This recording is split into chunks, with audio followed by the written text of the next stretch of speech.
Bab 2011, Ujian Pertama Mahasiswa Baru. Nama, Sistem Bintang Ilahi Penulis, Serif Kucing Bunga. Plus mematikan mengatur ulang. Klub Pen Fun www.novelhal.com, pembaruan tercepat dari bab terbaru Sistem Bintang Tingkat Dewa. Sungguh membuat orang-orang di kelas merasa luar biasa bahwa banyak orang melihat Zhang Yu tidak datang dalam waktu yang lama, mengira dia telah diskors atau diperintahkan untuk keluar. Bagaimana mungkin tiba-tiba semuanya tampak baik-baik saja, dan datang ke sekolah lagi. Dan itu hanya beberapa hari sebelum ujian. Apa gunanya datang ke sekolah sekarang? Banyak guru perguruan tinggi juga menemukan wajah baru di kelas. Faktanya, ketika Zhang Yu datang ke kelas setiap hari, guru-guru ini tidak banyak mengingatnya, tetapi dia tidak datang selama beberapa bulan. Sebaliknya, guru-guru ini mengingatnya.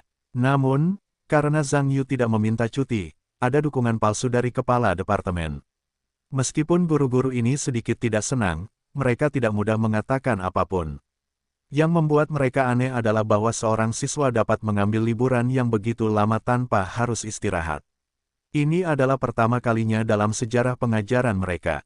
Melihat Zhang Yu benar-benar mulai menebus mata kuliah yang hilang, saya merasa puas dengan kenyataan bahwa Fang Zi dan beberapa orang lainnya ingin membantunya minum suplemen.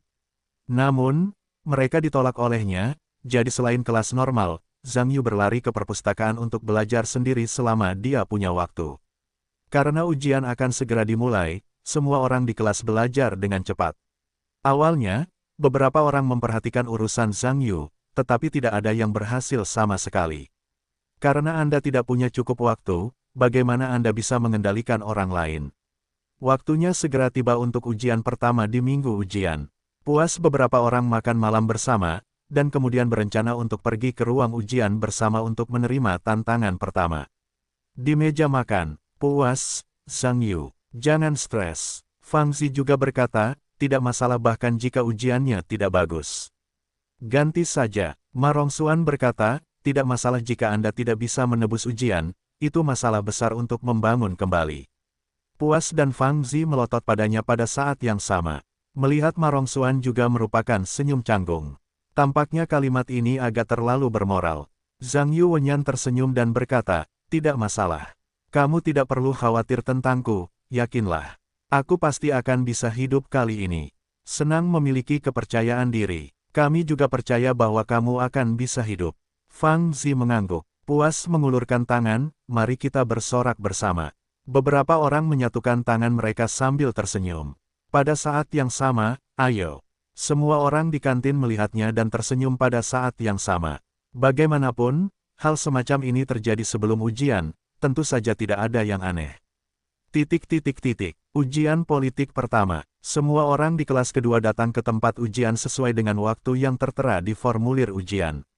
Ujian belum dimulai. Semua orang bertemu dan tertawa secara alami, tampaknya mereka ingin menyesuaikan ketegangan. Setelah mengobrol sebentar, semua orang secara alami berbicara dengan Zhang Yu. Bagaimanapun, setelah mengambil cuti selama beberapa bulan tanpa angka, banyak orang mengira dia tidak akan datang. Aku tidak menyangka Zhang Yu akan ujian. Aku tidak menyangka, tapi dia belum ada di sini selama lebih dari 2 bulan. Bisakah aku lulus ujian sekarang?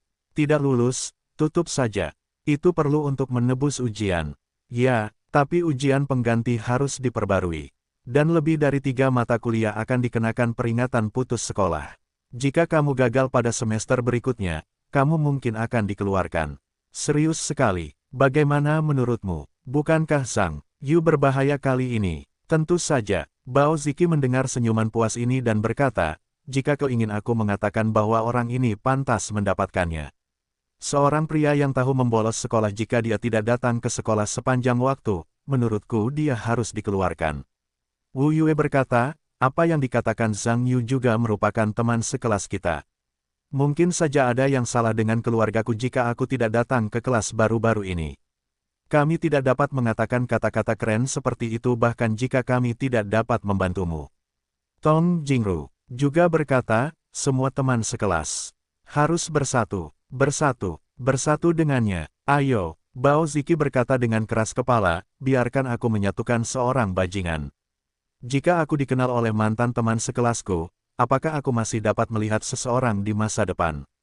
Hahaha, Beberapa orang tertawa ketika mereka mendengar ini. Siapa yang kamu bicarakan? Sebuah suara tiba-tiba datang. Kerumunan melihat sekeliling dan mendengar Zhang Yu juga berjalan ke dalam kelas. Bao Ziki tersenyum tanpa cedera dan berkata, siapa yang tahu siapa bajingan? Puas, Bao Ziki. Kamu baik sekali mengatakan bahwa Zhang Yu adalah sampah. Tahukah kamu bahwa nilai ujian masuk perguruan tinggi Zhang Yu adalah 749 poin? Apa? Semua orang tercengang. 749 poin. Asli atau palsu? Meskipun hampir semua orang di sini adalah pengganggu sekolah, tidak ada yang tidak tahu apa arti 749 poin. Selisih 1 poin adalah nilai sempurna. Bukankah itu berarti Zhang Yu adalah pengganggu sekolah di antara para pengganggu sekolah? Bao Ziki juga luar biasa. Pihak lain akan begitu baik. Berkata dengan puas, apakah kamu bodoh? Orang-orang Zhang Yu tidak hanya mendapat nilai 749 dalam ujian masuk perguruan tinggi. Mereka juga mengambil. Baiklah, jangan katakan ini tidak berguna. Zhang Yu buru-buru menyela kepuasannya. Dia tidak ingin membuat semua orang tahu tentang hal itu. Bao Ziki mendengus dingin, puas. Kamu kurang membanggakan di sini. Kenapa kamu tidak mengatakan dia mencetak 10.000 poin? Puas, kamu tidak percaya padaku. Zhang Yu, gunakan ponselmu untuk masuk ke jaringan ujian dan tunjukkan padanya hasil ujian masuk perguruan tinggimu.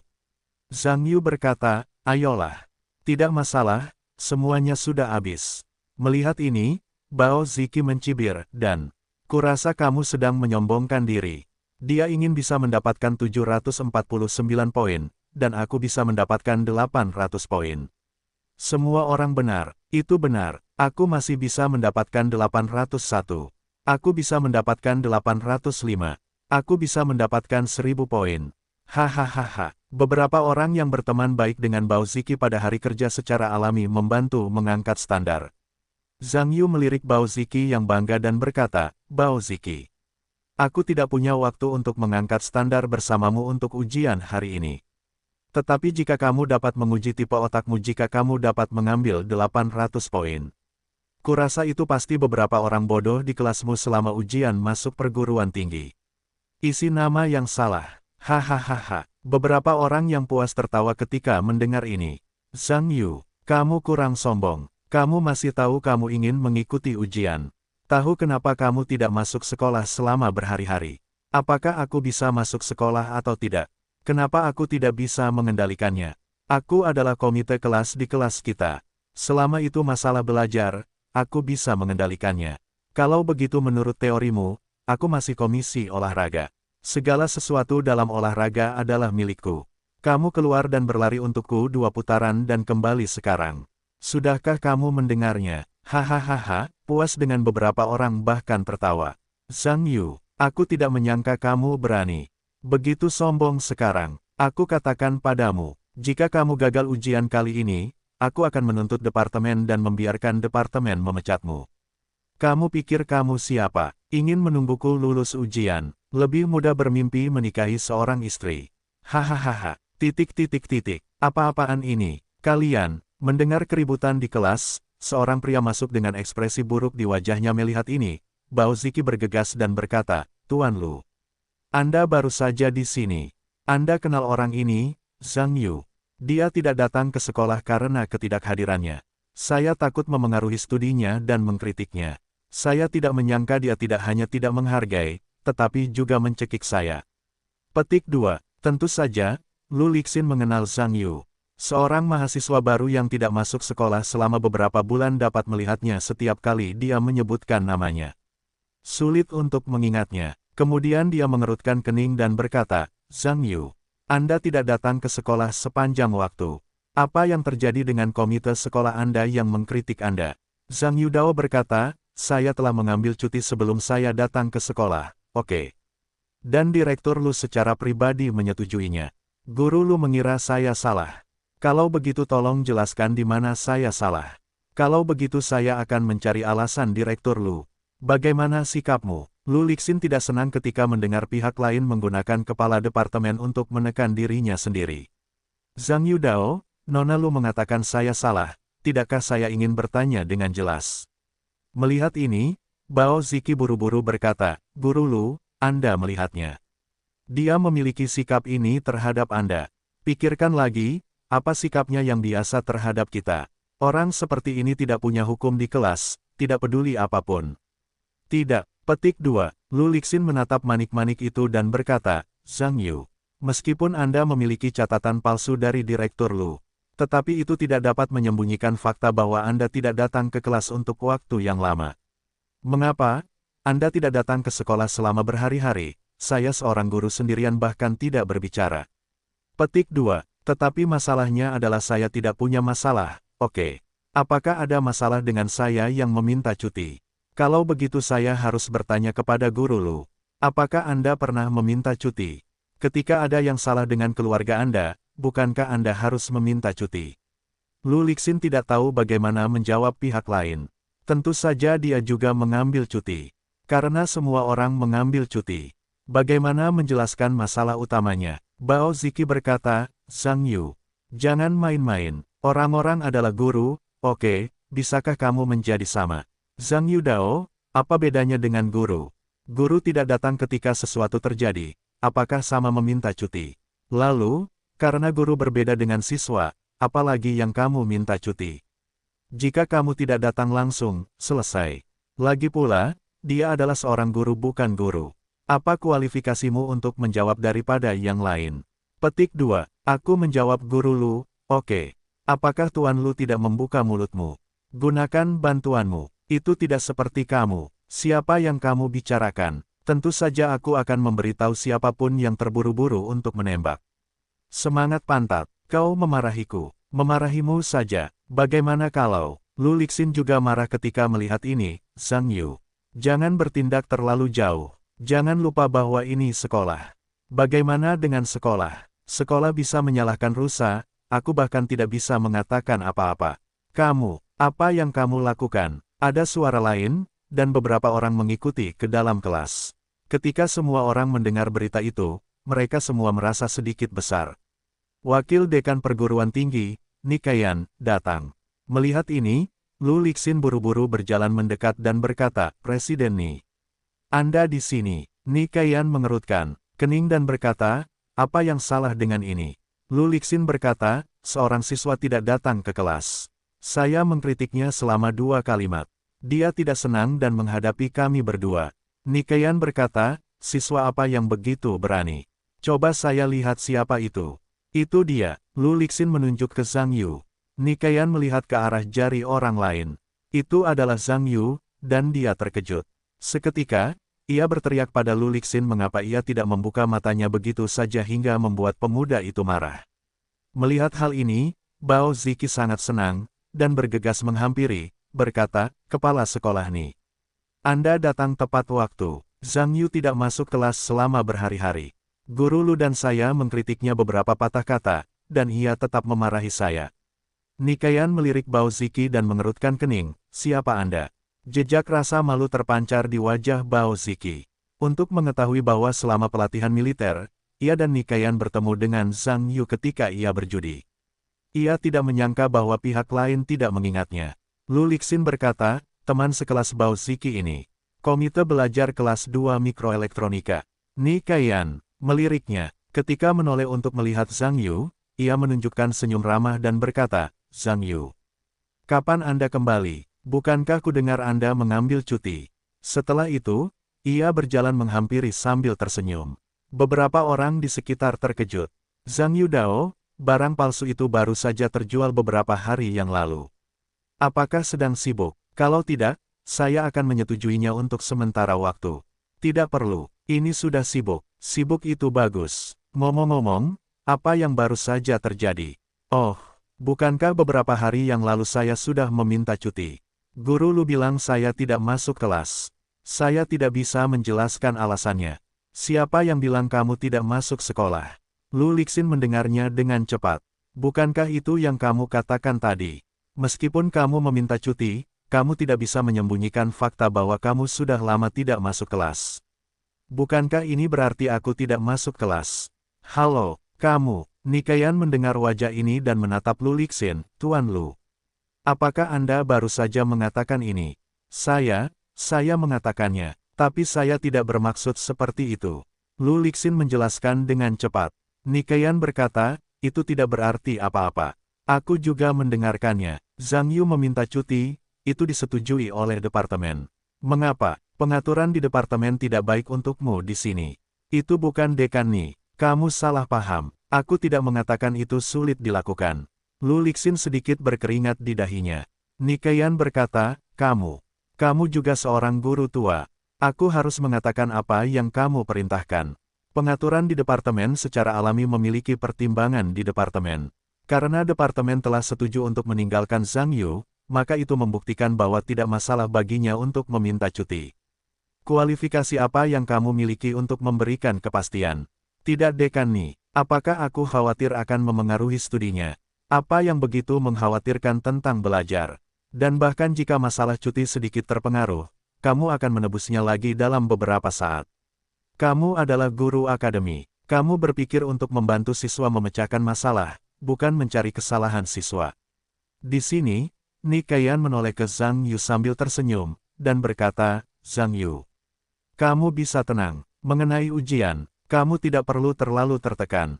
Ujian kali ini tidak bagus, dan kamu akan mengikuti ujian lain kali. Karena perguruan tinggi memberimu waktu cuti, tentu saja akan memberimu kesempatan untuk mengikuti ujian. Jika kamu tidak bisa melakukannya sekali, kamu bisa melakukannya 2 kali, dan jika kamu tidak bisa melakukannya 2 atau 4 kali, sampai kamu lulus, kamu tidak dapat mempermalukan siswa karena hal kecil. Semua orang berkata ya, semua orang, tidak bodoh, karena Nikayan telah mengatakannya. Menjelaskan itu adalah untuk Zhang Yu, dan orang-orang di sekitarnya secara alami akan mengikuti pemimpinnya. Dekan Ni benar, masalah siswa, itu masalah guru kita. Kamu tidak bisa selalu memaksakan masalah kepada siswa. Sudah waktunya untuk lebih mempertimbangkan situasi khusus siswa. Perlakuan khusus terhadap situasi khusus juga merupakan fokus dari pekerjaan perguruan tinggi kita. Lu Lixin juga melihatnya saat ini. Zhang Yu ini luar biasa. Faktanya, jika Anda memikirkannya untuk waktu yang lama, dia telah bekerja selama bertahun-tahun, dan dia belum melihat siswa yang dapat mengambil cuti beberapa bulan dan dapat kembali untuk mengikuti ujian secara normal. Dari hal-hal ini, telah ditunjukkan bahwa pihak lain bukanlah orang biasa. Otot mana yang tidak benar, untuk menemukan pihak lain tidak bahagia? Bukankah itu jelas menemukan diri Anda tidak bahagia? Memikirkan hal ini, Lu Lixin buru-buru berkata, Direktur Ni benar. Saya benar-benar tidak memikirkannya sebelumnya. Untuk ini, teman sekelas Zhang Yu, saya minta maaf. Zhang Yu mendengar Lu Lixin mengatakan ini, dan tentu saja dia tidak bisa menahan diri untuk tidak mau. Tao, tidak apa-apa, saya menyalahkan saya untuk masalah ini. Saya tidak menjelaskan semuanya kepada guru Lu dengan jelas setelah liburan. Lu Lixin merasa lega ketika dia mendengar bahwa pihak lain telah memberikan langkah-langkahnya. Cepat-cepat berkata, tidak apa-apa. Zhang Yu, jangan tegang. Aku tidak berani bicara tentang mata pelajaran lain, tetapi jika menyangkut pemikiran politik, aku pasti akan memberimu cukup waktu untuk mengulang ujian. Kalau begitu, ucapkan terima kasih kepada guru Lu. Nikayan tersenyum dan berkata, oke, Zhang Yu, kalau begitu, kamu siap mengikuti ujian. Tenang saja, ujian ulang apapun, nilai ujian bisa diselesaikan. Hubungi aku jika kamu punya sesuatu. Oke, aku tahu. Zhang Yu mengangguk. Nikayan berbalik dan membawa semua orang pergi. Semua orang di kelas 2 akan memiliki wajah yang aneh. Lagi pula, siapa Nikayan, tidak ada seorang pun di sini yang tidak tahu. Seorang wakil dekan yang bertanggung jawab atas pekerjaan siswa sebenarnya sangat sopan kepada seorang siswa, tampaknya tidak sesederhana itu. Lu Lixin menatap Bao Ziki dengan ekspresi aneh dan mengerutkan kening, berkata, mengapa kamu masih berdiri di sini? Cepat kembali untuk mempersiapkan ujian. Kamu masih muda, jangan fokus belajar, lihat saja dirimu. Tentu saja, kalimat-kalimat berikut dilampirkan. Lagi pula, jika pihak lain menganggap Zhang Yu mengganggunya, dia tidak akan bisa menyinggung Zhang Yu dengan jelas. Jika pihak lain adalah orang yang berperut kecil, bukankah dia hanya akan menimbulkan masalah besar? Jadi ini akan memberi kesan yang baik pada Bao Ziki, dan itu adalah hantu. Tentu saja, Bao Ziki tertekan, tetapi dia tidak bisa mengatakan apa-apa, jadi dia berbalik dan berjalan kembali. Beberapa orang di Zhang Yu juga tersenyum dan kembali ke tempat duduk mereka untuk mempersiapkan ujian. Ujian resmi dimulai. Zhang Yu, yang mendapat kertas ujian, hampir tidak butuh waktu untuk bangkit dan menyerahkan kertas. Para siswa di ruangan itu terkejut pada saat yang sama. Tetapi berpikir bahwa pihak lain sudah lama tidak datang ke sekolah, adalah normal untuk tidak menjawab. Namun, di mata banyak orang, Anda dapat diabaikan jika Anda tidak menjawab. Lagi pula, dibandingkan dengan mata pelajaran lain, politik adalah mata pelajaran terbaik dan yang paling mudah untuk lulus ujian. Sungguh sia-sia jika tidak lulus ujian begitu awal. Namun, semua orang segera memikirkan kata-kata Nikayan, dan itu segera lega.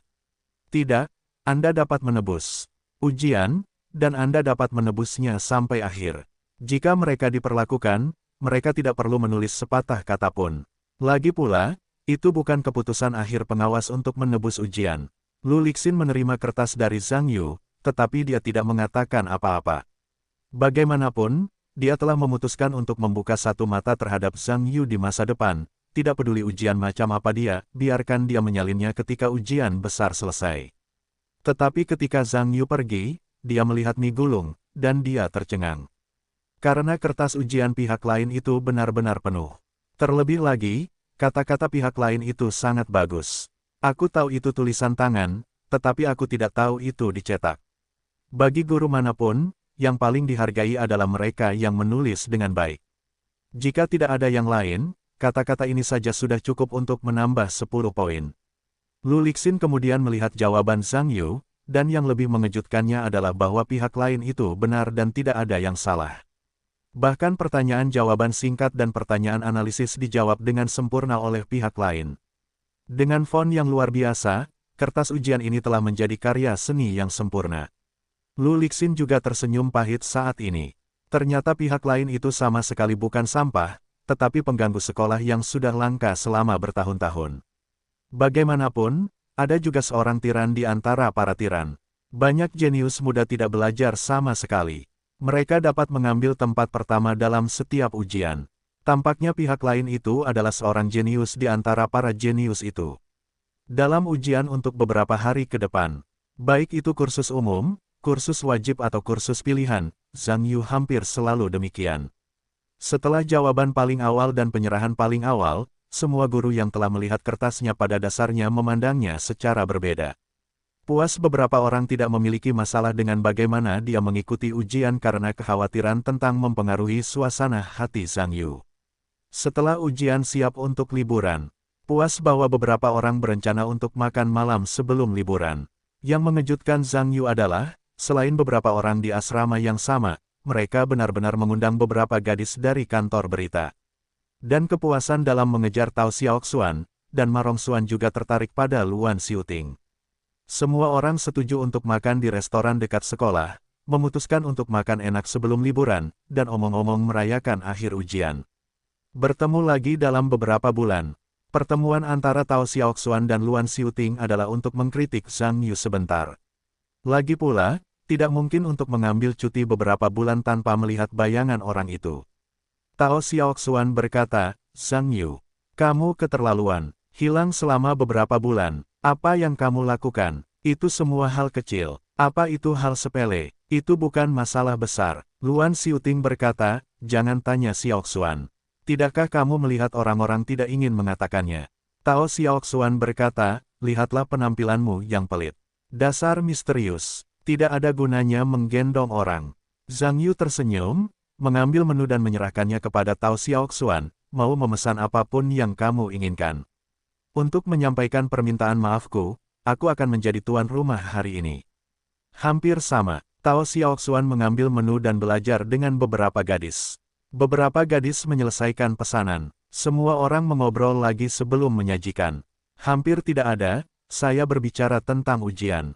Qi Mei berkata, ya Zhang Yu, bisakah kamu lulus ujian setelah sekian hari? Zhang Yu berkata, hampir. Tao Xiaoxuan berkata, departemen kami memiliki persyaratan untuk mata kuliah yang menggantung. 3 mata kuliah atau lebih akan menerima peringatan putus sekolah. Puas, kami juga 3 mata kuliah. Tetapi jika jumlahnya tidak banyak, 2 mata kuliah akan menerima peringatan. Ren Yujia berkata, kalau begitu kamu terlalu ketat.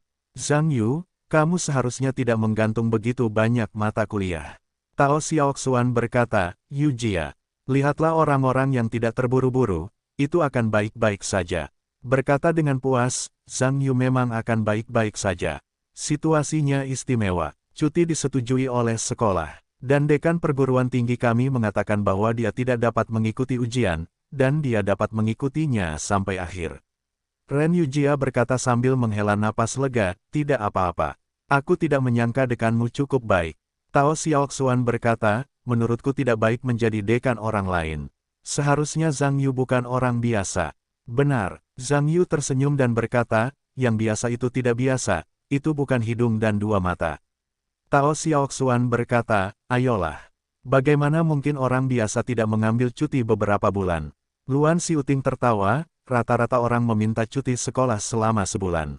Aku belum pernah mendengar ada orang yang dapat meminta lebih dari sebulan. Zhang Yudao, aku dalam situasi khusus. Aku sudah menjelaskannya dengan jelas kepada para pemimpin perguruan tinggi saat itu. Perguruan tinggi kita masih sangat ramah pengguna. Ren Yujia berkata, ya, kamu tidak perlu bertanya, karena Zhang Yu ingin mengambil cuti yang begitu lama, itu wajar saja. Selain itu, bukanlah hal yang baik untuk dapat kembali sebelum ujian untuk membatalkan cuti. Tao Xiaoxuan berkata, Yujia, bukankah kamu selalu mengeluh karena tidak dapat melihat sosok Zhang Yu? Mengapa kamu berbicara untuknya lagi? Luan Xiuting tersenyum, iya, kamu masih baik-baik saja. Pergi ke pusat kebugaran dan tunggu seseorang untuk berolahraga. Hasilnya, mereka belum pergi.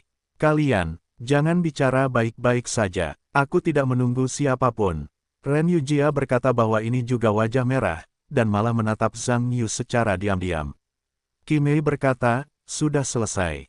Kalian berdua baik-baik saja, jangan terus-menerus senang dengan Yujia. Xiao Xuan, kamu juga, bukankah kamu mengatakan itu adalah idemu untuk berolahraga? Hasilnya adalah kamu baik-baik saja. Bagaimanapun, Yujia lebih lama darimu. Tao Xiaoxuan berkata, bukankah aku sibuk akhir-akhir ini? Qimei berkata, Yujia tidak sibuk. Mereka masih kader serikat mahasiswa. Zhang Yudao, Yujia telah bergabung dengan serikat mahasiswa. Selamat, Ren Yujia berkata, tidak apa-apa. Aku juga ingin melakukan sesuatu untuk memperkaya diri sendiri. Tao Xiaoxuan mendengar ini dan tersenyum dan menyela, apakah kamu kenal Zhang Yu? Mahasiswa itu akan memiliki seorang pria yang sudah mengejar Yujia. Ren Yujia buru-buru berkata, Xiao Xuan, jangan bicara omong kosong, oke. Tao Xiaoxuan berkata, apa yang memalukan? Kamu terlihat sangat cantik, wajar saja jika seseorang mengejarnya. Zhang Yu, kamu bilang ya. Itu benar. Zhang Yu mengangguk dan berkata, bagus jika ada pria yang cocok untuk dijadikan teman. Bagaimanapun, butuh beberapa tahun di universitas. Bukankah lebih baik meninggalkan beberapa kenangan? Ren Yujia mendengar jejak ekspresi kehilangan terpancar di wajah ini. Beberapa gadis lain saling memandang. Tao Xiaoxuan sedikit tidak senang di wajahnya dan berkata, Yujia, aku tidak bisa melakukannya, kamu baru saja berjanji pada Yang Zimo untuk melupakannya. Aku pikir pria itu terlihat tampan. Jauh lebih kuat daripada beberapa orang kayu. Ren Yujia berkata, Xiao Xuan, aku mohon padamu, jangan bicara omong kosong, oke. Aku dan Yang Zimo bukan apa-apa. Biarkan aku marah. Melihat pihak lain benar-benar marah, Tao Xiaoxuan tidak punya pilihan selain menundukkan dengan lembut, dan berkata, aku sudah melakukannya. Aku tidak bisa mengatakannya, tidak bisakah aku melakukannya? Qimei juga mengerutkan kening, Xiao Xuan, juga. Kamu tidak bisa memperbaikinya bahkan jika kamu memiliki masalah dengan mulutmu. Tao Xiaoxuan berkata, ini juga menyalahkanku. Bukankah ini terburu-buru kaisar untuk menjadi kecemasan Kasim juga? Ayolah, aku tidak akan mengatakannya atau tidak. Setelah itu, Zhang Yu melirik lagi. Zhang Yu tidak bodoh dan merasa sedikit besar. Suasana di ruangan itu canggung untuk sementara waktu. Namun untunglah, beberapa orang buru-buru mengalihkan topik pembicaraan, dan pelayan membawa berbagai macam hidangan hotpot, dan ada makanan yang bisa menghentikan mulut sebelum suasana canggung itu hilang. Setelah makan, Zhang Yu merasa puas karena beberapa orang bergegas keluar untuk membayar tagihan. Tao Xiaoxuan melihat beberapa orang pergi, lalu berkata, aku bilang Yujia. Kamu tertarik pada Zhang Yu itu, setidaknya kamu harus memberi tahu dia. Ren Yujia berkata, aku mohon, Xiao Xuan. Bisakah kamu berhenti mengatakan itu? Aku tidak tertarik pada Zhang Yu. Tao Xiao Xuan berkata, apakah kamu benar-benar membosankan? Apakah kamu berani bersumpah? Ren Yujia tersipu dan berkata, mengapa aku harus bersumpah seperti itu? Tao Xiaoxuan berkata, jangan berani bersumpah bahwa kamu menarik baginya. Kamu benar-benar, Zhang Yu itu tidak tahu apa yang baik. Penampilannya biasa saja, aku tidak mungkin mirip Yang Zimo. Ren Yujia berkata, karena kamu sangat menyukai Yang Zimo, aku akan memperkenalkannya kepadamu. Tao Xiaoxuan tersenyum dan berkata, lupakan saja. Orang-orang memandang rendah saya, melon yang dipilih itu tidak manis. Luan Xiuting tertawa, Xiao Xuan. Kamu pasti tidak menyukai Yang Zimo itu. Kenapa? Tao Xiaoxuan terkejut. Luan Xiuting tertawa, jika kamu menyukai Yang Zimo itu. Kamu tidak dapat mengundang kami makan malam nanti jika kamu puas.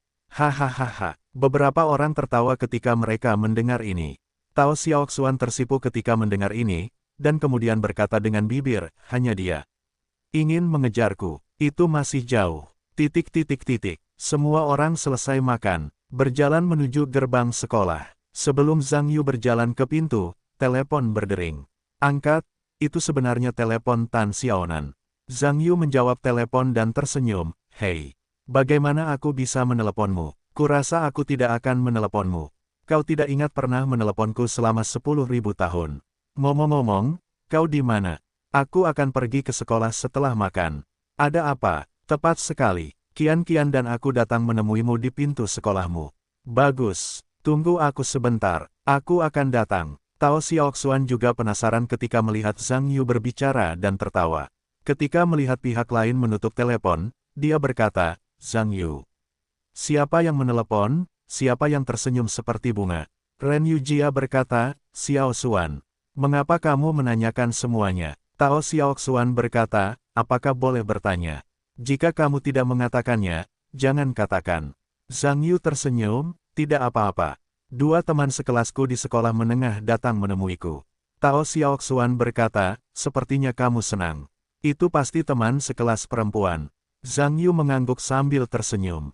Apakah aku mengatakan itu? Tao Xiaoxuan berkata sambil menatap Ren Yujiayu dengan penuh arti dan berkata dengan sengaja, ternyata dia adalah teman sekelas wanita. Ren Yujia menatapnya dengan tatapan pucat. Beberapa orang datang ke gerbang sekolah. Pria besar Zhang Yu secara alami sangat jelas terlihat di antara kerumunan. Tan Xiaonan dan Su Qianqian melihatnya pada saat yang sama dan menghampirinya sambil tersenyum. Namun, ketika semua orang melihat Tan Xiaonan dan Su Qianqian datang ke arah mereka, mereka sedikit tercengang. Karena kedua gadis yang datang itu tinggi dan berpakaian penuh gaya, mereka sebenarnya adalah dua wanita cantik yang sangat cantik. Hanya saja Su Qianqian berpakaian sedikit lebih tenang. Tan Xiaonan mengenakan banyak gaya asing, tentu saja, juga lebih mempesona. Secara alami, banyak anak laki-laki di gerbang sekolah mengunci pandangan mereka padanya. Bagaimanapun, keduanya adalah Chunlan Qiuju, masing-masing memiliki seleranya sendiri, nilai sekolah yang mutlak. Zhang Yu berjalan mendekat sambil tersenyum. Tan Xiaonan berkata, oh, kamu. Jangan menghalangi pintu masuk sekolahmu. Kau sama sekali tidak bisa melihat siluetmu. Zhang Yu sudah lama pergi. Su Qianqian juga menyapa sambil tersenyum, aku sudah lama tidak bertemu denganmu. Kok kamu punya waktu hari ini? Tan Xiaonan mencondongkan tubuhnya dan berbisik, kenapa? Datang dan lihat apakah kamu tidak bisa. Apakah itu mengganggumu? Dia juga meliriknya, dan Ren Yujia, yang berdiri tidak jauh dari Zhang Yu berkata sambil tersenyum, kenapa? Kamu menggangguku. Kamu tidak akan datang nanti. Tan Xiaonan mengencangkan hidung kecilnya yang lucu dan berkata, pikirkan cantik. Datang untuk mengganggumu. Zhang Yu tersenyum dan berkata, ayo, biarkan aku memperkenalkanmu. Setelah itu, dia membawa keduanya ke Ren Yujia yang puas.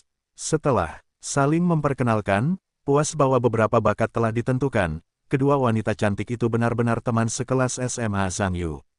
Tetapi ketika mereka tahu bahwa keduanya adalah perguruan tinggi film dan televisi Jingcheng dan yang lainnya dari Sekolah Hukum Kongres Rakyat Kota Beijing, mereka tentu saja terkejut. Departemen Pertunjukan Akademi Film dan Televisi Beijing, meskipun skor penerimaan tidak tinggi, tetapi penilaian profesional sangat ketat, dalam hal tingkat penerimaan lebih rendah daripada Perilene. Sekolah Hukum Kongres Rakyat Nasional bahkan lebih kuat. Sekolah Hukum menempati urutan pertama. Terus terang, orang-orang yang dapat diterima di kedua sekolah ini juga termasuk orang-orang yang lebih penting, keduanya adalah wanita cantik. Terutama Tan Xiaonan, kepribadian asmara seperti itu sangat merusak semua anak laki-laki. Tentu saja, Ren Yujia dan beberapa gadis merasa tertekan. Terutama Ren Yujia, setelah melihat keduanya, suasana hatinya menjadi lebih buruk, dan ekspresinya jelas agak tertekan. Karena Zhang Yu dan putri kedua memiliki sesuatu untuk dikatakan. Yang lain tidak pandai menjadi bola lampu. Mereka mengobrol beberapa patah kata dan pergi. Tan Xiaonan melihat bahwa kelompok itu telah pergi. Bakat, oke, Zhang Yu. Sementara Qian dan aku pergi, kami diam-diam makan dengan teman sekelas perempuan kami. Zhang Yu tersenyum dan berkata, lihat apa yang kamu katakan. Mengapa kamu tidak di sini? Aku bahkan tidak bisa makan nasi. Su Qian tersenyum dan berkata, kuncinya adalah Xiaonan cemburu. Jika kamu makan dengan seorang siswa laki-laki, pasti tidak ada masalah. Zhang Yu berkata, Xiaonan cemburu. Apakah kamu cemburu? Lihatlah dirimu. Su Qian memutar matanya. Zhang Yu berkata, benar. Apakah kalian berdua datang untuk menemuiku? Tan Xiaonan berkata, aku tidak bisa datang kepadamu jika aku baik-baik saja. Zhang Yu Dao, katakan saja jika kamu punya sesuatu. Bicaralah di telepon saja jika kamu tidak punya sesuatu untuk dilakukan.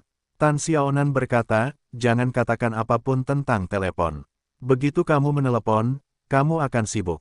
Aku masih ingin bertanya, apa saja kesibukan Anda sehari-hari sebagai seorang pelajar?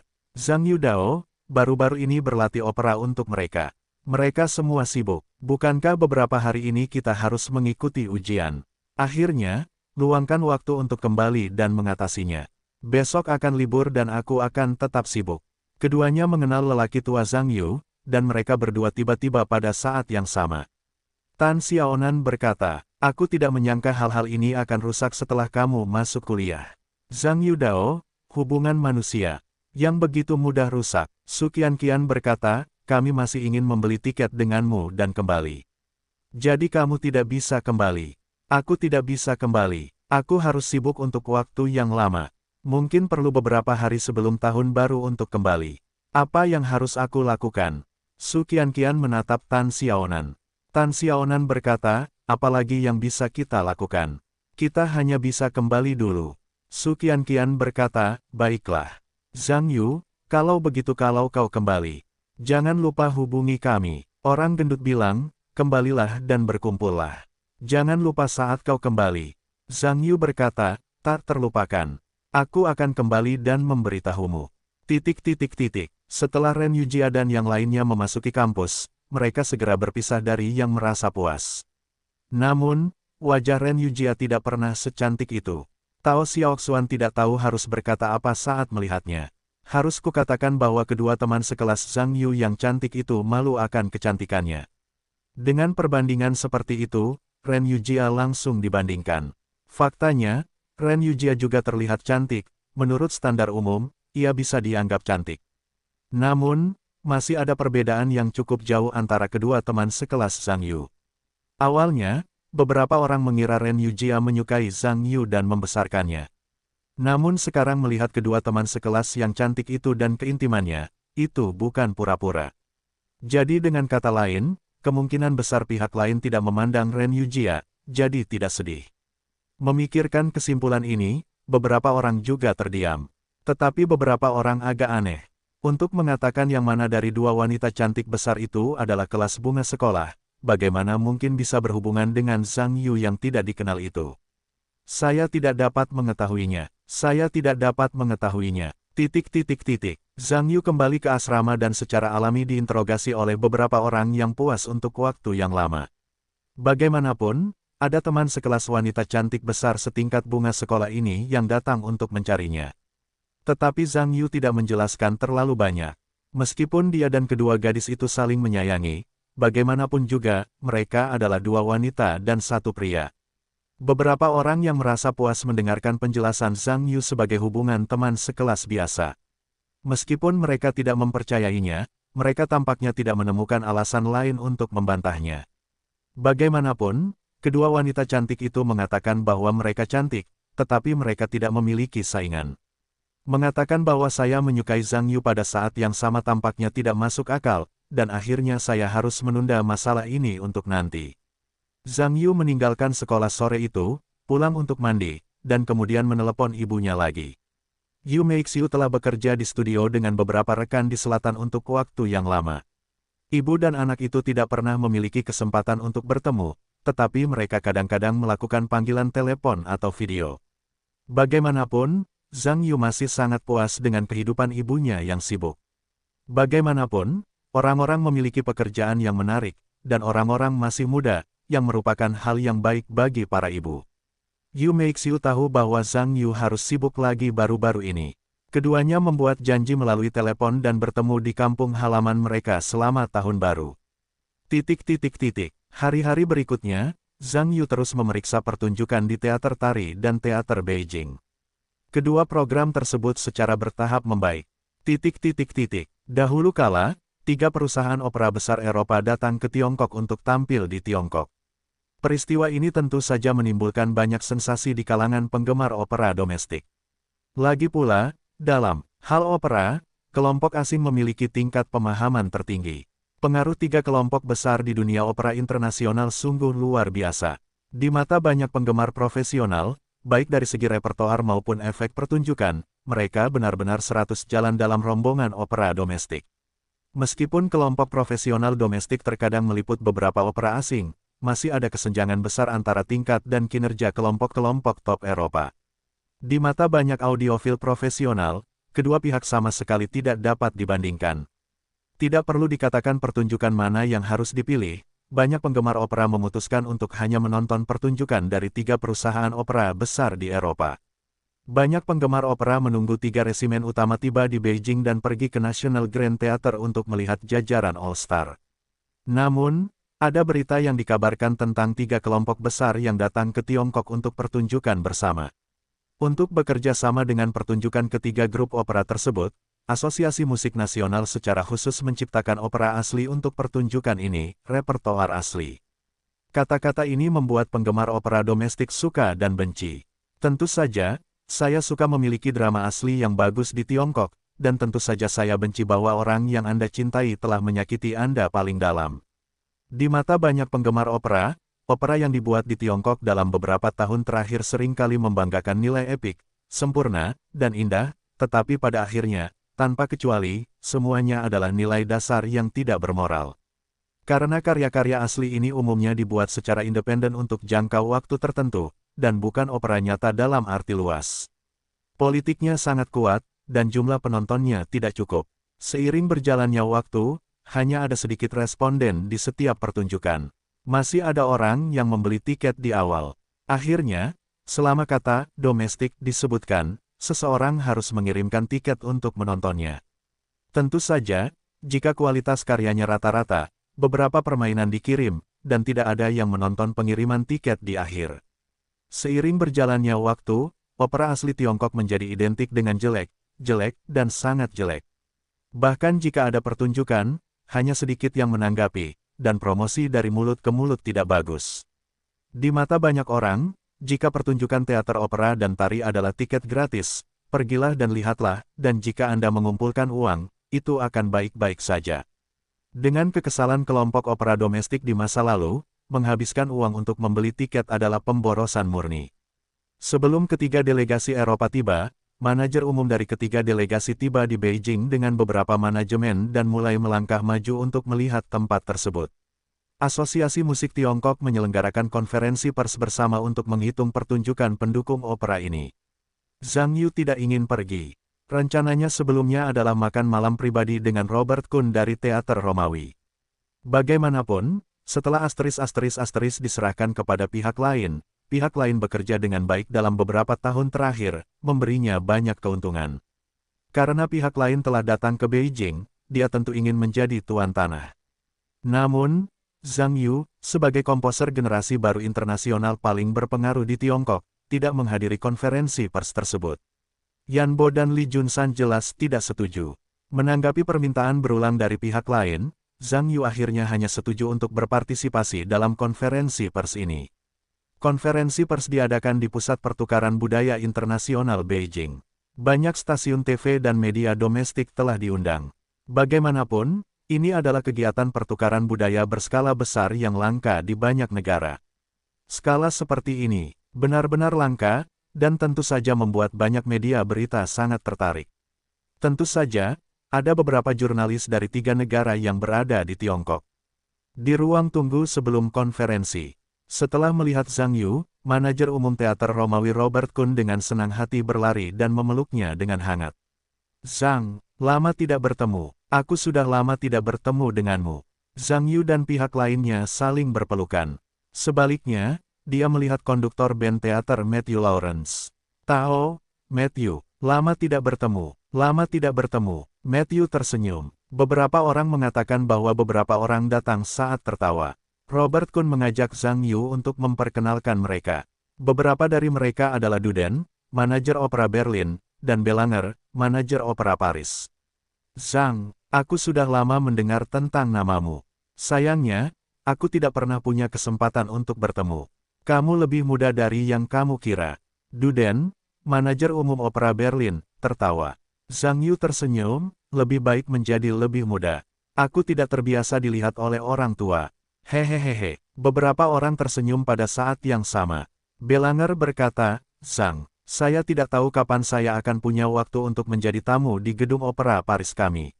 Direktur rombongan kami sangat tertarik dengan Tuan Chen, Anda.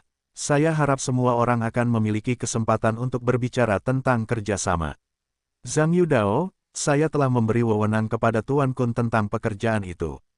Tuan Robin ingin berbicara tentang kerjasama. Pergilah dan bicaralah dengan Robert." Robert Kun tersenyum ketika mendengar ini, dan berkata, "Belanger, Anda menggali sudut saya di depan Anda. Nong Chen, saya baru bermain selama beberapa tahun dan Anda akan mengambilnya." Belanger berkata sambil tersenyum, "Apa yang kamu takutkan selama beberapa tahun? Kamu bermain dalam pertunjukan nasional Romamu. Aku tampil dalam pertunjukan nasional Prancisku. Jangan saling memengaruhi. Dan jika kamu mengizinkan teater kami untuk tampil, kamu juga akan mendapat dividen. Terserah kamu untuk memanfaatkannya." Duden, manajer Berlin Opera Troupe, berkata, "Ya, Robert. Jangan pelit, biarkan grupku juga tampil. Aku berjanji hanya akan tampil di negara kita, dan aku akan memberimu dividen box office 20%. Bagaimana? Dividen 2 tingkat, lupakan saja, jika penonton di negaramu benar-benar ingin melihatnya. Aku bisa memimpin tim ke pertunjukanmu." Dudeng berkata, "Kamu pelit. Kamu tidak punya teater saat pergi ke pertunjukan. Lalu kamu pergi ke jalan untuk menunjukkannya." Hahaha. Beberapa orang tertawa ketika mereka mendengar ini. Di antara beberapa orang berbicara dan tertawa, Li Junsan, ketua asosiasi musik, membawa para pemimpin asosiasi musik, serta pimpinan teater opera dan tari, pimpinan grup opera Beijing, dan seorang tokoh penting. Wakil Direktur Departemen Kebudayaan Nasional juga datang ke tempat kejadian. Bagaimanapun, pertunjukan kerjasama multinegara berskala besar seperti itu, Departemen Kebudayaan, sebagai badan tertinggi sistem budaya, tentu saja harus berpartisipasi. Melihat bahwa ada seorang pemimpin besar yang hadir, Zhang Yu ingin menipu masa lalu dengan diam-diam, tetapi sebagai sutradara dan penulis pertunjukan, dia pasti tidak memiliki kesempatan untuk bersembunyi. Akhirnya, Li Junsan dan Yan Bo didorong keluar untuk mengobrol dengan wakil direktur Yan. "Zhang Yu, benar, aku tahu namamu. Lumayan, kudengar 2 karya lawan main ini diciptakan oleh timmu. Tidak apa-apa, aku hanya membantu sedikit. Itu terutama tergantung pada penampilan luar biasa para senior. Bagus, orang muda tidak bangga dengan prestasi mereka." Wakil direktur Yan menoleh ke Li Junsan dan berkata, "Junsan, ada orang-orang di sistem asosiasi musikmu." Li Junsan tertawa, "Zhang Yu memang sangat berbakat. Jangan melihat usianya yang masih muda. Dia sudah menjadi anggota asosiasi musik dan anggota presidium, dan juga merupakan objek pelatihan utama asosiasi kami. Bagus, bagus. Tidak peduli berapapun usiamu. Bakat harus difokuskan pada pelatihan. Negara ini membutuhkan bakat, dan industri musik kita membutuhkan orang jenius seperti Xiao Zhang. Pada saat ini, seorang anggota staf datang untuk mengingatkan semua orang bahwa konferensi pers bersama akan segera dimulai. Semua orang berhenti mengobrol dan datang ke aula pusat pertukaran budaya.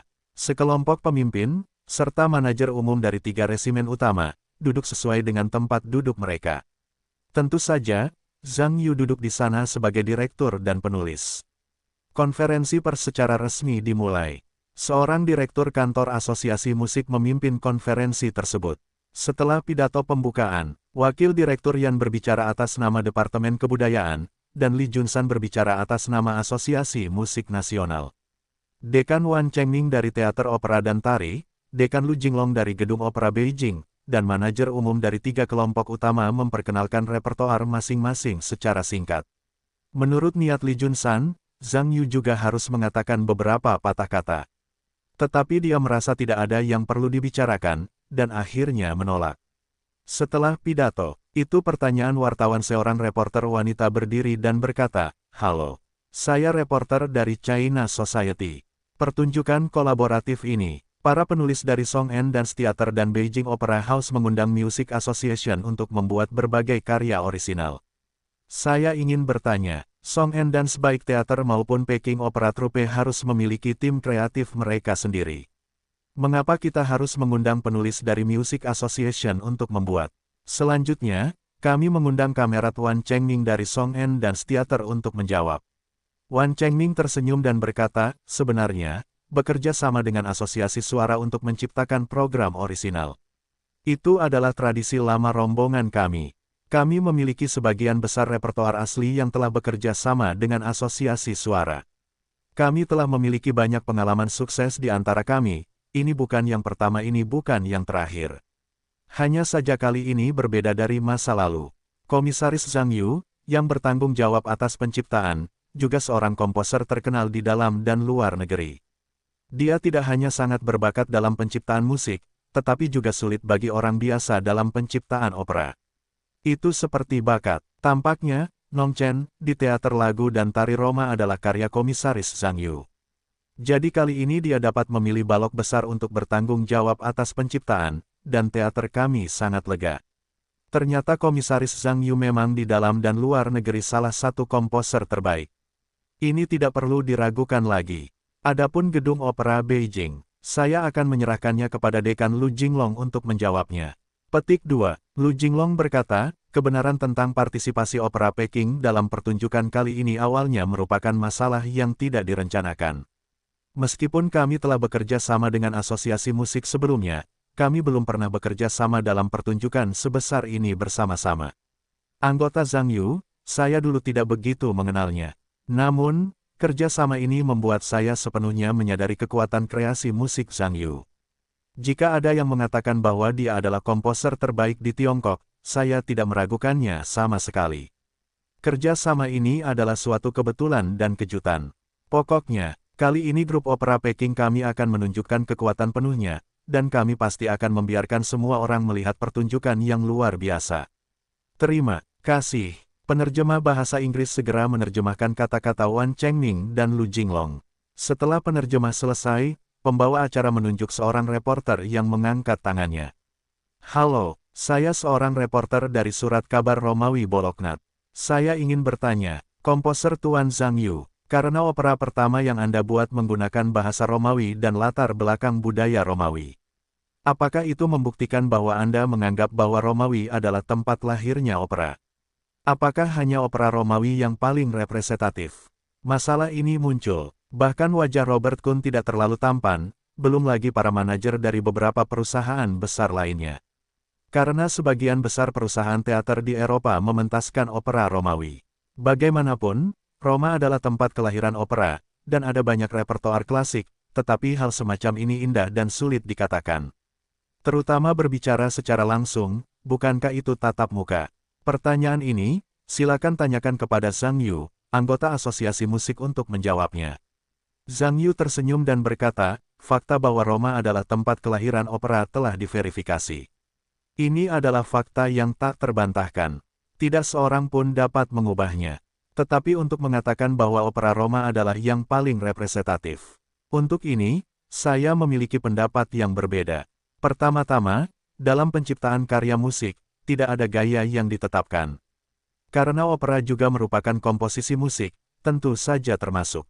Banyak negara di dunia sekarang memiliki opera yang cukup matang dalam banyak bahasa. Tampaknya negara kita memiliki Sungai Merah, Kelanjutan Cinta, Kecemerlangan, biasa-biasa saja, Selamanya, dan seterusnya. Karya-karya yang luar biasa. Sebagian besar karya mengandung karakteristik Tiongkok. Dapat dikatakan bahwa ini sudah merupakan sistem opera yang sangat matang dengan budaya daerah Tiongkok. Tentu saja, ini hanya opera dalam arti sempit. Bagaimanapun, opera jenis ini memiliki rutinitas panggung yang tetap, harmoni yang harmonis, konfigurasi aktor, dan sebagainya. Jika ini adalah keseluruhan opera, itu akan terlalu berat sebelah. Secara umum, opera Peking Tiongkok juga merupakan jenis opera. Bentuk ekspresinya, terlepas dari kelengkapannya, penceritaan, keterampilan menyanyi, dan sistem pengiringnya, bersifat mandiri. Saya pikir itu tidak lebih konservatif daripada opera barat. Jika kita hanya menggolongkan genre musik tertentu, seperti opera, sebagai eksklusif untuk Roma, ini tidak objektif dalam dirinya sendiri, juga tidak representatif. Ini seperti mengatakan bahwa karena opera Romawi eksklusif untuk Roma, mengapa saya orang asing dan masih dapat menciptakan karya opera Romawi yang matang? Karena opera Romawi eksklusif untuk Roma, mengapa karya-karya Romawi yang matang tidak muncul dalam tahun-tahun ini? Masih menyanyikan beberapa karya lama. Saya sangat menyukai opera Romawi dan saya juga menulis opera Romawi. Tetapi saya bukan orang Romawi, dan saya belum belajar di Roma. Dari apa yang saya katakan, cukup untuk membuktikan bahwa topik opera Romawi yang paling representatif adalah proposisi semu itu sendiri. Ini jawaban saya. Terima kasih. Petik 2. Reporter domestik dari penonton mendengar tepuk tangan ini. Lagi pula, pertanyaan yang ditargetkan seperti itu tidak mudah dijawab, dan Zhang Yu telah mampu kembali dan tersedak dengan rendah hati, itu sudah sangat kuat. Dengar bahwa penerjemahan telah menyelesaikan terjemahan konten. Sekelompok jurnalis asing juga berbisik. Pembawa acara menunjuk ke pertanyaan reporter asing lainnya. Halo semuanya, saya wartawan dari Harian Rakyat Paris. Saya baru saja mendengar Tuan Zhang Yu mengatakan banyak karya opera terkenal di negara Anda. Namun, saya belum mendengar satu pun dari karya-karya ini, juga belum melihatnya. Karena Tuan Zhang Yu mengatakan, opera-opera di negara Anda cukup matang. Jadi mengapa Anda mengatakan bahwa karya-karya ini tidak terkenal di dunia? Apakah ini berarti bahwa opera-opera di negara Anda hanya dapat dipentaskan di negara Anda dan tidak ada cara untuk keluar dari negara ini? Saya juga ingin meminta Tuan Zhang Yu untuk menjawab. Kalau begitu, repotkan Zhang Yu untuk menjawab lagi. Reporter Surat Kabar Paris, benar. Anda tidak bertanya kepada saya, Anda sedang membakar saya untuk dipanggang. Hahaha, semua orang tertawa ketika mereka mendengar ini. Tentang pertanyaan ini, sebenarnya, mudah dijawab atau sulit dijawab, dan sulit dijawab jika memang sulit dijawab. Mengapa mudah dijawab? Ini seperti, Nong Chen, yang saya buat. Sejujurnya, itu adalah karya negara kita. Karena di negara mana penulisnya berada, tentu saja karyanya milik negara mana. Apakah ini masalah? Seharusnya tidak masalah. Apa pendapat kalian? Petik 2 titik. Petik 2, tidak masalah. Tentu saja tidak masalah. Itu benar, negara tempat penulisnya berada, tentu saja karyanya milik negara. Anda tidak dapat mengatakan bahwa badut itu adalah karya Romawi. Banyak wartawan dalam negeri menyela. Banyak wartawan asing mendengar ini, mereka sedikit besar dan menyipitkan mata. Meskipun mereka tidak yakin satu persatu, mereka tidak dapat mengatakan bahwa pihak lain salah. Bagaimanapun, itu adalah fakta objektif bahwa Zhang Yu menciptakan Nong Chen, dan mereka tidak dapat menyangkalnya bahkan jika mereka ingin menyangkalnya. Hanya saja pernyataan Zhang Yu benar-benar tidak memiliki cara untuk meyakinkan mereka. Zhang Yu tersenyum dan berkata, saya tahu. Jika saya bersikeras mengatakannya, meskipun kawan ini tidak dapat mengatakan bahwa saya salah, dia tidak boleh diyakinkan. Jadi kita harus berbicara tentang kesulitan dan masalah promosi budaya. Juga, faktanya, Kesulitan promosi budaya terutama terletak pada hambatan budaya.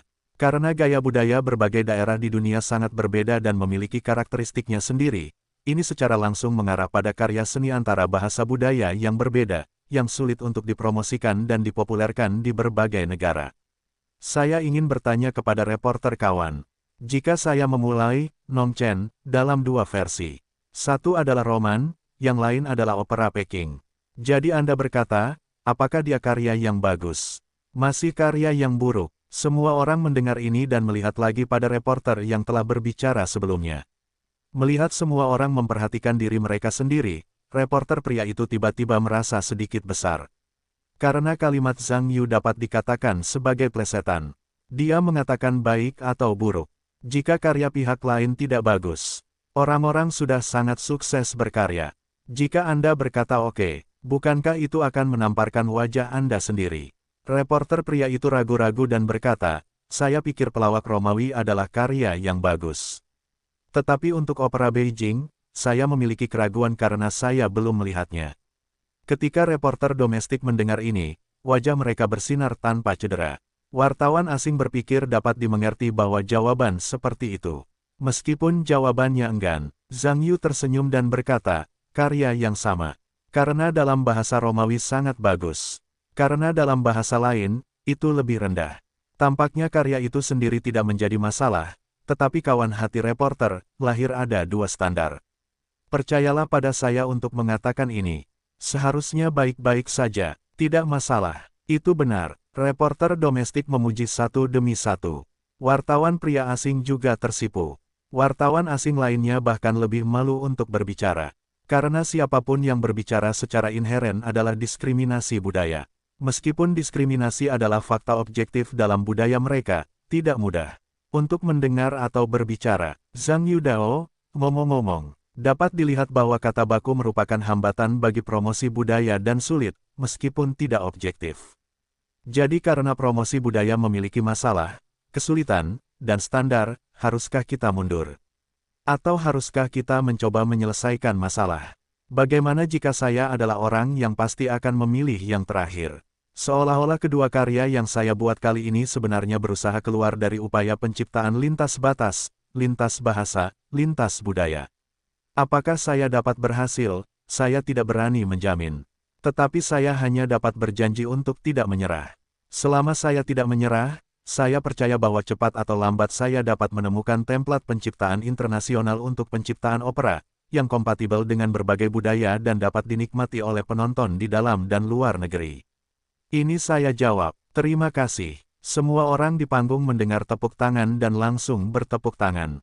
Banyak orang di tempat kejadian tampaknya memiliki masalah akut dengan kedua wartawan asing itu. Sejujurnya, tidak mudah untuk menjawab.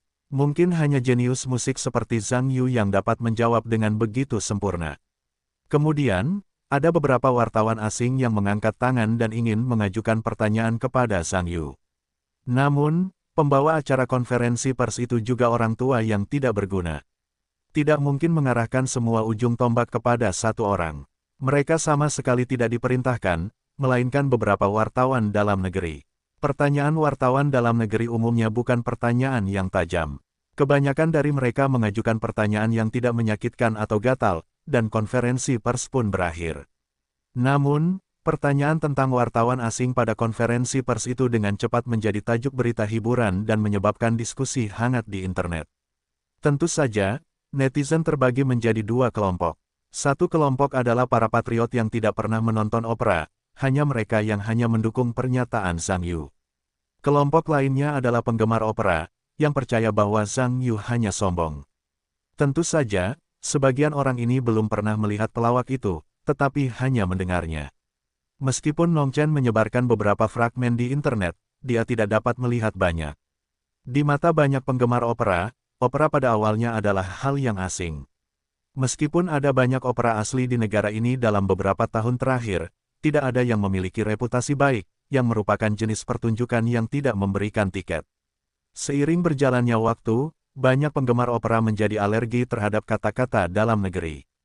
Khusus untuk pertunjukan opera bersama ini, grup opera Peking juga ikut serta dalam kegembiraan, dan tentu saja membuat banyak orang merasa bahwa ini adalah kegiatan politik, dan hanya ada sedikit minat terhadap karya-karya produksi dalam negeri. Meskipun Zhang Yu terkenal di industri musik profesional internasional, secara umum ia juga terkenal di Tiongkok.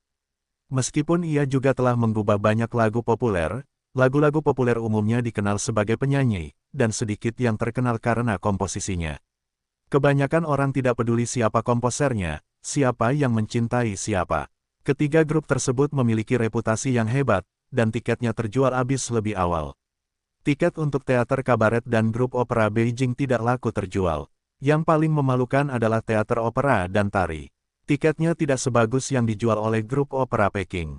Tentu saja, hal itu juga membuat kelas atas teater opera dan tari menjadi masalah besar.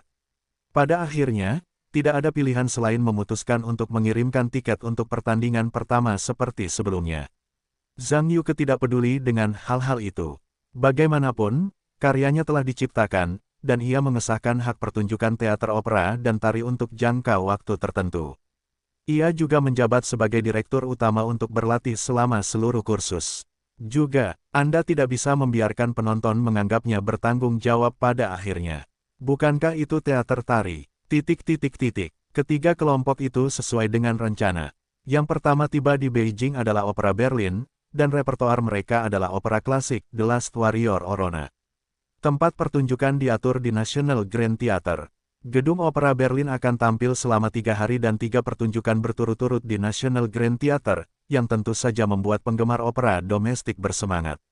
Tidak seperti situasi pengiriman tiket di Opera and Dance Theater, tiket untuk Berlin Opera Troupe terjual habis 2 bulan lalu, dan hari pemutaran perdana pada dasarnya penuh. Ketika tampil di Berlin Opera, mereka juga menunjukkan kekuatan penuh mereka dan mengirimkan jajaran terkuat. Harus dikatakan bahwa kelima kelompok profesional bersatu untuk tampil. Sebagai tim pembuka, mereka tentu tidak ingin dibandingkan dengan rekan-rekan lainnya. Pemutaran perdana pertama Gedung Opera Berlin sangat sukses. Para penggemar opera yang telah melihat pertunjukan itu semua bersemangat, dan sebuah forum profesional yang besar bahkan membawa pertunjukan opera Berlin ke langit. Media besar juga telah memberikan peringkat tinggi kepada Berlin Opera Troupe. Membuat penampilan berikutnya semakin sulit didapatkan, banyak penggemar opera telah menampilkan 3 penampilan berturut-turut. Pertunjukan berturut-turut Berlin Opera Troupe telah berakhir. Paris Opera akan segera dimulai. Paris Opera juga menampilkan opera klasik, Wandering Gypsies. Bagi banyak penggemar opera di Tiongkok, ada beberapa aria klasik dalam opera ini. Ini telah menjadi aria klasik bagi banyak penyanyi bel canto internasional papan atas. Tentu saja, banyak penggemar opera juga menantikannya. Pertunjukan itu juga penuh pada hari pertunjukan 3 hari berturut-turut telah berakhir. Baik itu penggemar atau media besar, opera Paris juga memiliki peringkat tinggi. Beberapa orang bahkan berpikir bahwa pertunjukan Gedung Opera Paris lebih baik daripada Gedung Opera Berlin. Bagaimanapun, aria klasik itu terdengar 3 kali di teater besar nasional, yang secara alami membuat banyak penggemar opera menangis. Kalau begitu, ayolah, itu teater kabaret Roma. 3 kelompok utama tidak sama dalam hal kekuatan.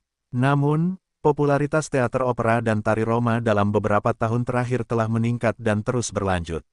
Alasan utamanya adalah bahwa teater lagu dan tari Romawi memiliki repertoar baru dalam beberapa tahun terakhir. Tidak seperti kelompok lain, yang semuanya adalah drama lama, penontonnya lelah. Yang lebih penting, kualitas drama baru, Nongchen, umumnya tidak tinggi. Banyak penggemar opera telah mengecatnya berulang kali. Pada saat yang sama, komunikasi dari mulut ke mulut juga membawa teater kabaret Roma kembali ke jajaran 3 kelompok tersebut. Kali ini di Tiongkok, pertunjukan teater lagu dan tari juga, Nongchen. Sebagai salah satu repertoar terpanas di pasar pertunjukan opera Eropa dalam beberapa tahun terakhir, selain dari sejumlah kecil orang, banyak audiofil domestik hanya mendengarnya dan tidak pernah menontonnya.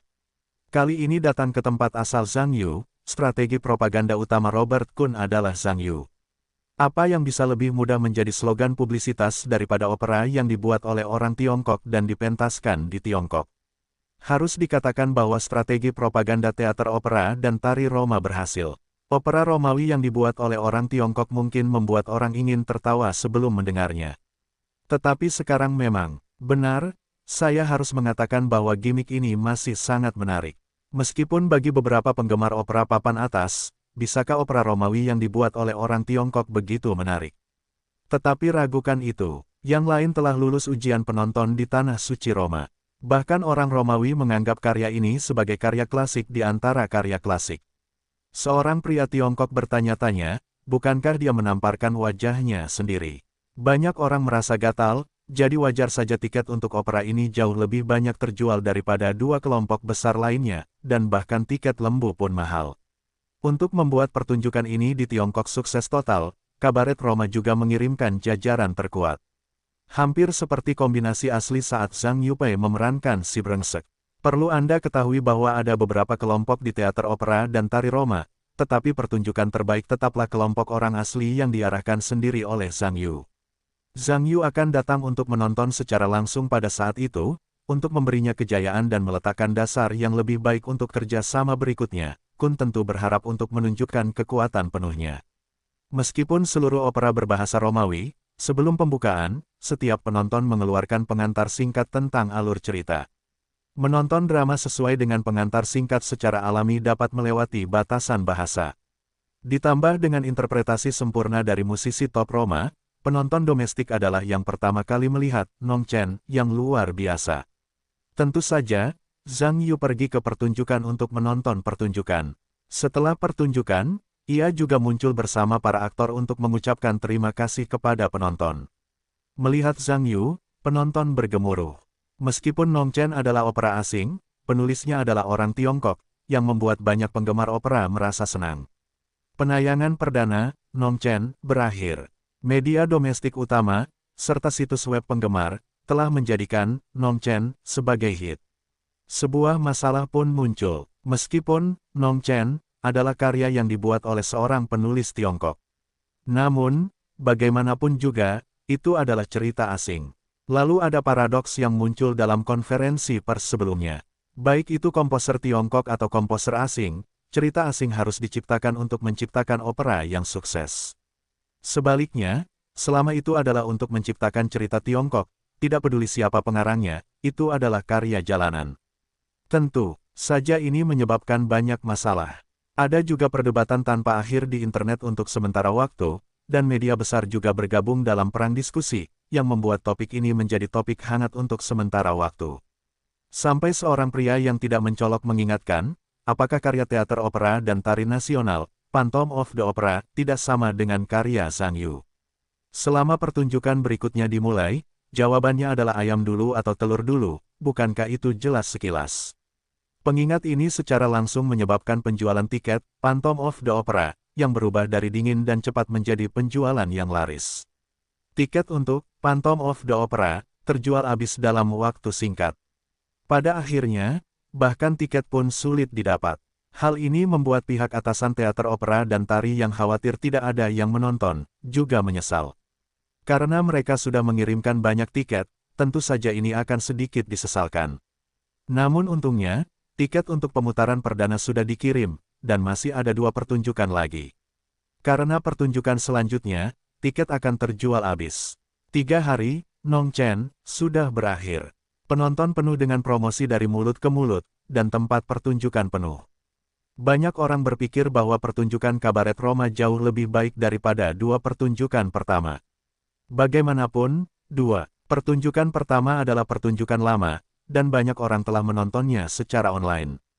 Meskipun ada penyanyi top di kedua grup, para penyanyi papan atas tak mampu mengimbangi kurangnya kesegaran dalam karya-karyanya. Banyak penggemar opera yang terobsesi dengan Nong Chen, dan tentu saja menantikan Phantom of the Opera berikutnya. Pertunjukan Kabaret Roma telah berakhir. Teater tari dan opera nasional telah siap. Titik panas ini terjadi pada malam sebelum pertunjukan. Banyak wartawan ingin mewawancarai Zhang Yu, tetapi mereka menolaknya. Baginya, karya tersebut adalah ujian lakmus terbaik, dan kualitas karyanya tidak lebih dari sekadar bahan tertawaan. Akhirnya, hari pertunjukan pun tiba. Para eksekutif senior dari 3 kelompok utama, serta wartawan dari media asing, menerima undangan. Ditambah dengan pimpinan Departemen Kebudayaan, pimpinan Asosiasi Musik, dan wartawan serta media dalam negeri, teater besar nasional malam itu pada dasarnya penuh sesak. Sebagai direktur utama, Zhang Yu datang ke tempat pertunjukan untuk mengarahkan pertunjukan. Zhang Yu pernah menjadi direktur terakhir kali ketika dia berada di Roma. Sekarang skornya 2 kali lipat, tentu saja tidak segugup pertama kali. Bahkan, yang paling gugup saat ini adalah pemimpin teater tari dan opera nasional. Meskipun mereka telah menonton pratinjau berkali-kali, mereka juga berpikir bahwa Phantom of the Opera pasti akan mematahkan kutukan dari pertunjukan asli domestik tanpa klasik. Namun tidak seorang pun yakin sampai saat-saat terakhir pertunjukan. Jadi biarkan para pemimpin yang telah mengandalkan penghiburan diri selama beberapa hari ini sedikit menderita. Tidak ada pembawa acara, tidak ada pembukaan, tidak ada perkenalan. Begitu waktunya tiba, saat konduktor orkestra berjalan ke atas panggung, penonton tiba-tiba menjadi sunyi. Beberapa orang di kedua sisi panggung datang dan menunjuk ke sebuah gedung. Seorang pria tua didorong ke atas dengan kursi roda. "Tuan, coba lihat, saya dengar gedung ini akan dirobohkan besok. Kemudian akan diubah menjadi alun-alun." Pria tua itu menatap gedung itu dalam ingatannya, matanya penuh dengan nostalgia. "Saya dengar nenek saya dulunya adalah seorang aktor di gedung opera ini ketika dia masih muda." Orang tua itu tidak menjawab, tetapi melirik seorang pemuda yang lewat dan berteriak, "Anak muda, tunggu. Apa yang kamu pegang?" Pemuda itu berkata, "Kotak musik. Aku menemukannya di teater. Aku akan menjualnya seharga 100. Bisakah kamu menjual kotak musik ini kepadaku?" Pemuda itu ragu-ragu dan berkata, "Oke." Pria di sebelahnya buru-buru menyerahkan uang kepada pemuda itu dan membawa kotak musik itu kepada orang tua itu. Orang tua itu mengambil kotak musik itu, memegangnya di telapak tangannya, menatap kosong untuk beberapa saat, dan kemudian menyanyikan beberapa kata. Suara orang tua itu sangat sedih, dan sepertinya dia bisa menceritakan kisah yang tak ada habisnya.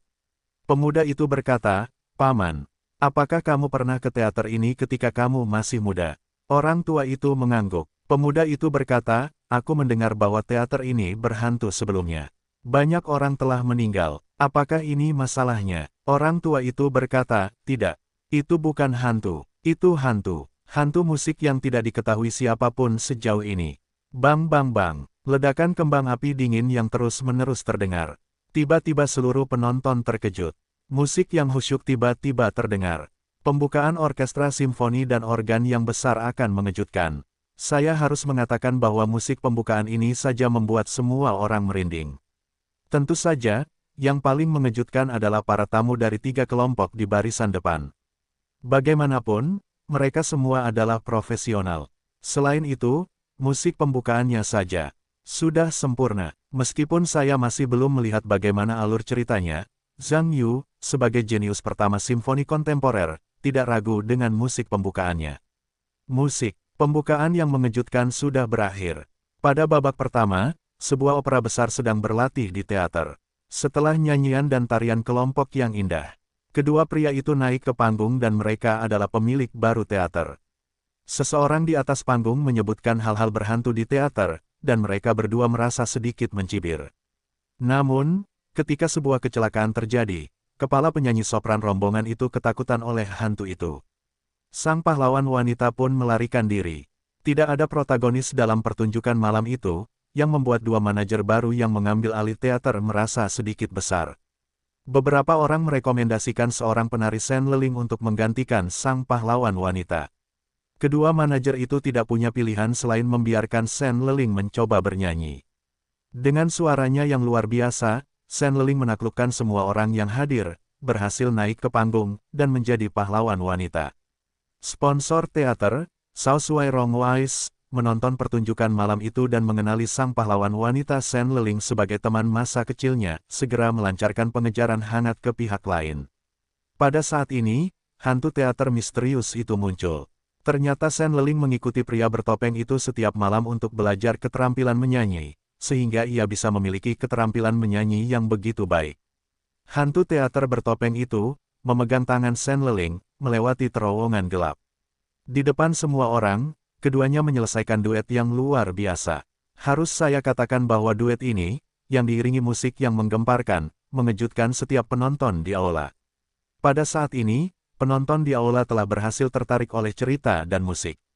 Meskipun para manajer dan reporter asing dari 3 resimen utama tidak mengerti bahasa Mandarin. Tetapi masing-masing dari mereka memiliki pengantar plot. Mereka dapat menikmati karya tersebut sesuai dengan pengantar plot.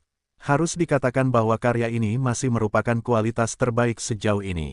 Sebenarnya, beberapa orang di sini dulu mengagumi bakat Zhang Yu ketika mereka menonton Nong Chen, tetapi mereka semua mengira itu tidak disengaja.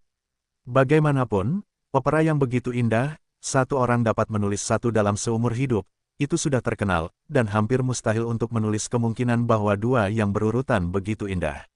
Namun, ketika semua orang melihat paruh pertama, Phantom of the Opera, ide bahwa itu tidak mungkin telah terbang keluar dari Jiuk Xiaoyun. Karena ini hanya paragraf sebelumnya, Phantom of the Opera, ini hanya setinggi badut.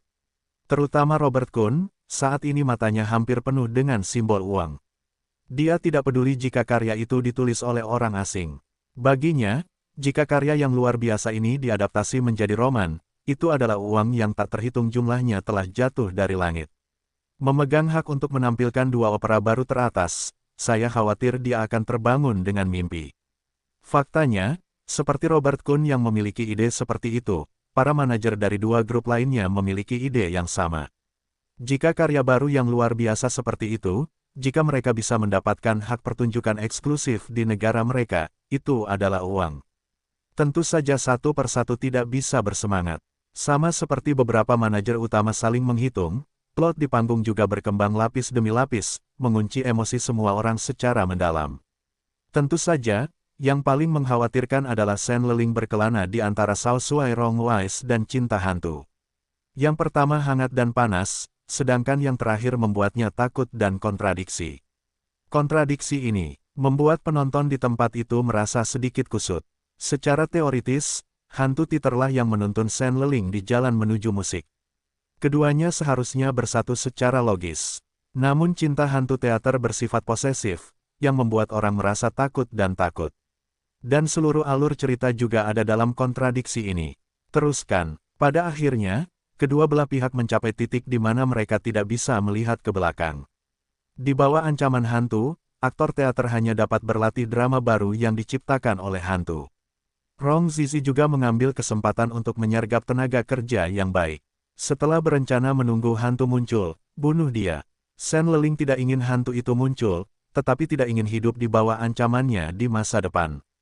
Hantu itu akhirnya muncul, dan juga naik ke panggung, tetapi pada akhirnya, Shen Leling membuka topengnya, menunjukkan wajah jelek dan buruk rupa di depan umum. Hantu histeris itu, menggunakan perangkap yang diatur, merampok Shen Leling di depan umum. Rong Zizi melewati orang dalam dan tahu identitas asli hantu itu.